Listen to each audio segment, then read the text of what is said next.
म्हणणं आहे? नाही, नक्कीच सरकार ह्या बाबतीत अजिबात गंभीर नाहीये. बीड असेल, परभणी असेल, रोज वेगळे पैलू आपल्याला दिसून येत आहेत. नवीन या ठिकाणी नवीन काहीतरी माहिती लोकांसमोर येते.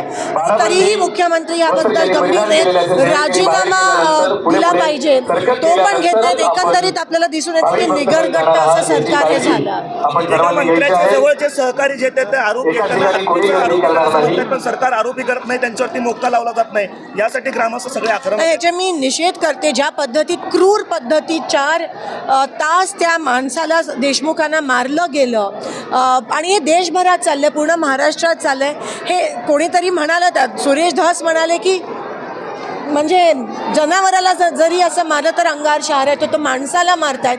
आणि हे पहिल्यांदा असं झालं नाहीये बीड जिल्ह्यात. बीड जिल्हा हा ह्या गोष्टीसाठी प्रसिद्ध आहे. आतापर्यंत हे सगळे प्रकरण झाकले गेले आहेत आणि म्हणून या लोकांना आता ते भोगावं लागणार आहे आणि त्यांना अटक झालीच पाहिजे. ठळक घडामोडींसाठी देशोन्नती न्यूज चॅनलला सबस्क्राईब करा आणि बेल आयकॉन प्रेस करा. मुंबई, पुणे, नागपूर, मराठवाडा असो का विदर्भ, राजकीय, सामाजिक, शैक्षणिक क्षेत्र असो का क्रीडा, सर्वच घडामोडीचे विश्लेषण पाहायला विसरू नका. फक्त देशोन्नती न्यूजवर.